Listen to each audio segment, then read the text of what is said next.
Leber's hereditary optic neuropathy, LHON for short. Ever imagine wanting something so badly you'd hack your own biology to get it? Sounds kind of intense. Well, that's exactly what we're diving into today, this whole world of biohacking. Okay, I'm intrigued. Where are we headed with this? Imagine, like, losing your sight at 20 Uh-huh. and then spending the next 2 decades, right, not accepting it, but instead diving headfirst in this whole world of DIY science to try and get it back.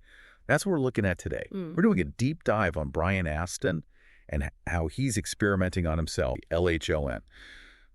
It's a mouthful, but basically it robs you of your vision.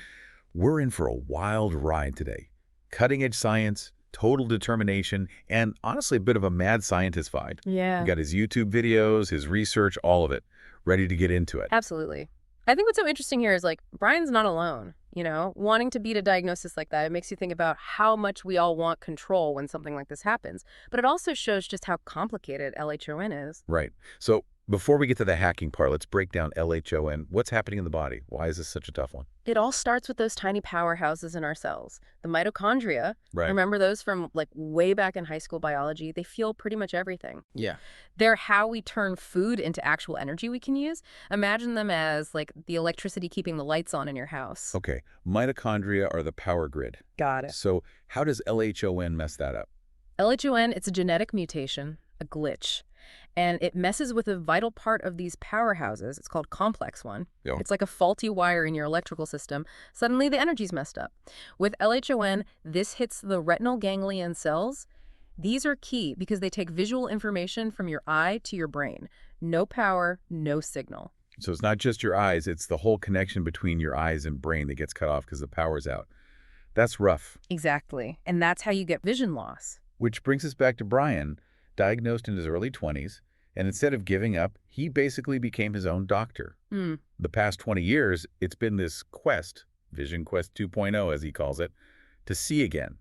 And he's not exactly going the traditional route. It's fascinating. Supplements, therapies, even lifestyle changes, all trying to either boost his mitochondria or bypass that faulty wiring. He's also really open about it all, too. His whole YouTube channel is dedicated to this. Yeah, he's very open, which is great, but we got to remember this is one guy's experience. Right, not a how-to guy. For sure. But there's a lot to learn from it, to figure out what might be going on.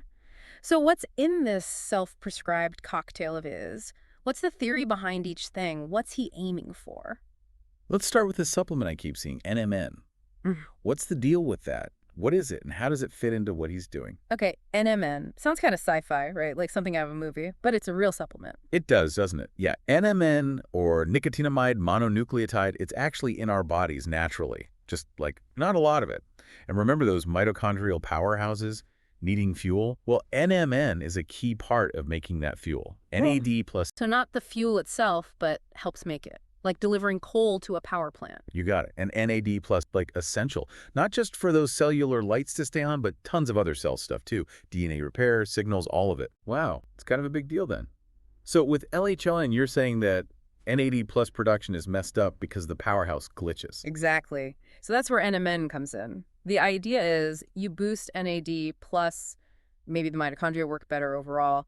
Give those retinal ganglion cells a fighting chance, Like giving the power lines a surge protector, trying to keep things stable. Kind of, yeah. Though, research on NMN is still new. But there are some good studies out there, even specifically about eye health. Interesting. Okay, so that's the potential fuel boost with NMN. What else is Brian using? Methylene blue. This is the one that gets me because it's a dye. Okay, so get this. Imagine, like, turning your pee blue, and it's all in the name of science. Right, and that blue pea we just talked about, that's a harmless side effect of one of the supplements, methylene blue. Yeah, it is a dye, yeah. You might even have some. It's used in those treatments for fish and aquariums, actually. Wait, seriously? The stuff I use for my goldfish is in Brian's Vision Quest. This is wild. Right, crazy. But here's where it gets interesting. Remember complex 1, the broken part in the mitochondria, the roadblock? Methylene blue can, in theory at least, bypass it completely. Like creating a whole new route for the energy. Exactly. Methylene blue, it's like carving a new path so those electrons can bypass the damaged part and deliver that energy further down the chain. And bonus, methylene blue is also an antioxidant. Antioxidant. Right, those fight free radicals. Can you remind me, what are free radicals again? High school biology feels like a long time ago. Free radicals are like unstable molecules. They can damage cells, little troublemakers. They're a natural byproduct, of that energy production we keep talking about. But when the system's already weak, like in LHON, you need to fight them off. So methylene blue is doing double duty, rerouting energy and cleaning up the mess. Is there anything it can't do? It's definitely a fascinating piece of the puzzle. Of course, we need more research to be sure, about how well it works long term, especially in people, but it's exciting. It really is. Yeah. Okay, so we've got potential energy boosts.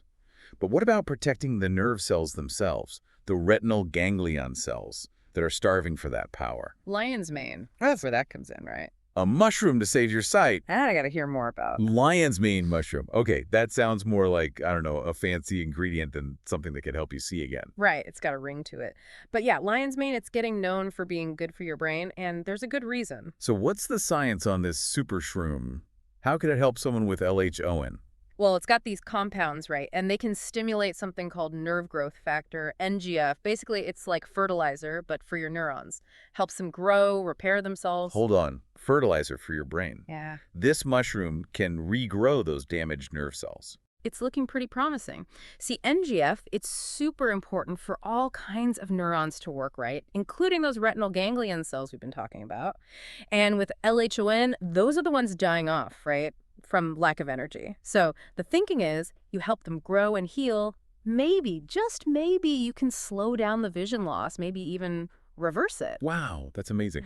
Okay, so we've got the potential fuel boost, the alternate route with the methylene blue, and now this brain fertilizer. Like, Brian's created this whole system. Yeah. But we haven't even gotten to the red light therapy yet. That's a whole other thing. It is. It's getting a lot of attention. And what's cool is it works on a really basic level. Yeah. Like how our cells even make energy in the first place. So how does that work? Are we talking like lasers into the eyeballs? Because I'm not going to lie, that's a bit much. Nothing quite that intense. It's simpler than you'd think. Certain kinds of light, red and near infrared, can get down to the mitochondria. Right, the powerhouses. Mhm. But how does shining a light on you help them make more energy? That's the part I'm not following. It's all about these light-sensitive molecules in the mitochondria. They absorb the red light, and boom, it sets off this whole chain reaction. The end result, more ATP, which is cellular energy. Like giving those mitochondria a pep talk, but with light. Exactly. And the research on this is exciting, honestly. Reduced inflammation, faster healing, all sorts of stuff. So this isn't just some fringe thing. It's legit science.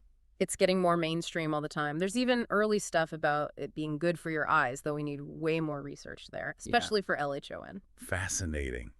But let's be real. We've been talking about potential here. The reality is Brian's basically running his own experiment, right? With himself as the test subject. True. And as awesome as it is that he's trying to fix this, it's got to come with some risk, right? Absolutely. And Brian's upfront about that. This is his experience. He's not saying everyone should do this. He's big on personal responsibility, Always talk to a doctor, a real one, before trying something like this yourself. It's great to be curious, but you got to be safe and smart about it. Exactly. Good advice for everyone, really. Whether it's LHON or just trying to be healthy. Do your research, talk to your doctor, and don't take unnecessary risks. Well, that's Brian's story. Pretty incredible, huh? This guy's dedication to beating this thing, it's led him to some wild places. Cutting-edge science, testing on himself, and a whole lot of hope. Yeah, it really is something. And whatever happens with his experiment, it makes you think, Yeah. about scientific curiosity, new treatments, and just the fact that we don't have to accept limitations. Absolutely. He's got that appointment with the eye doctor coming up in 2025. Those results, those are going to be big for figuring out if this is really working. We'll be sure to keep up with him.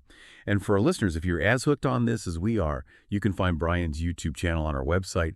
He posts updates all the time so you can follow along. It's pretty remarkable. And as we leave you today, think about this. In a world that often tells us what we can't do, could stories like Brian's, stories of pushing boundaries and challenging the norm, hold the key to not just individual breakthroughs, but to the future of medicine itself?